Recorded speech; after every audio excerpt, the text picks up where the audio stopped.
Hey, what's up mga idol? So today is Friday. So isa to sa mga kinatatamaran kong araw. Kasi ngayong araw ay mag-arm day tayo. So bicep and tricep yung focus natin. So even though tinatamad tayo, wala tayong choice kasi part ito ng protocol natin or ng program natin. So tara, check nyo yung mga workout ko baka sakali magustuhan nyo. Let's go! So ayun na nga at nag-start na ako mag-stretch, okay? So usually ganyan lang yung ginagawa kong stretching when I'm on my arm day.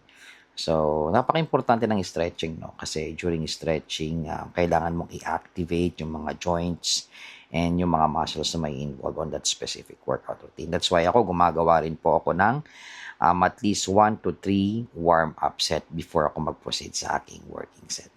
Okay, so proceed tayo sa first workout.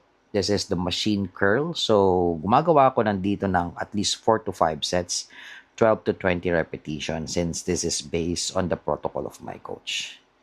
Yan, the second angle. Okay, so napakasarap lang gamitin ng machine na to kasi kaya mo talagang dagdagan yung weight. Okay, second workout na ginawa ko dito is the preacher curl. Okay, using easy bar. So, same sets lang dyan, 4 to 5 and 12 to 20 repetition. So, high reps ako ngayon. Okay? Yan, grabe. Honestly, isa ito sa pinaka-ayokong workout talaga. The bicep curl. Okay, next na workout na ginawa ko is the incline bench seated dumbbell curl.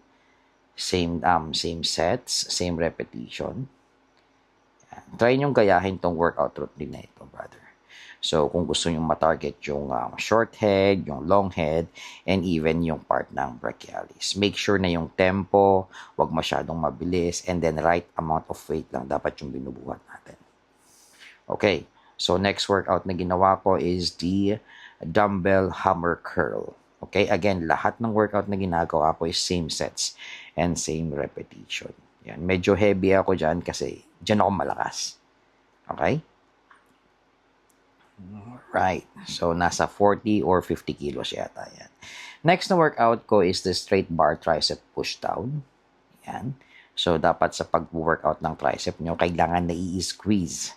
Okay? Extend, full extend dapat talaga siya sa baba para ma-squeeze natin yung mismong triceps natin. Alright. So, that's the second view. Okay. Nagagandahan lang ako sa mga ganyang klaseng machine. No? Kasi dun sa gym na pinaglalaroan ko, walang ganyan. Alright, next workout is isa sa pinakamahirap na workout para sa akin is the skull crusher.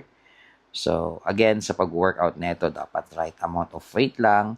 And you don't need to lift too heavy dito kasi parang ang hirap niya i-perform in a way na pag sobrang bigat na. Again, hindi mo naman kailangan magbuhat ng mabigat as long as perfect yung form mo, okay, right amount of weight, and nararamdaman mong natatarget yung specific muscle na tinatarget mo, most likely, that will be more effective. Okay, next na workout natin is the dumbbell overhead tricep extension. Yan. So, moderate weight na lang ako dito kasi medyo pagod na po tayo. At isa talaga sa kinakatamaran ko, tricep workouts. Wala nga lang talaga tayong choice kasi that's a protocol. And last workout na ginawa ko dito is the tricep dips on a bench. Yan. Kumbaga ito yung pinaka-finisher natin on our tricep workout. Yan. Siyempre, dahan-dahan lang. And then, siyempre, after ng workout routine natin, kailangan i-flex natin yung muscle na tinarget natin, which is the triceps and the bicep. Yan. So, yan yung current condition natin ngayon, like 11 weeks out. Thank you.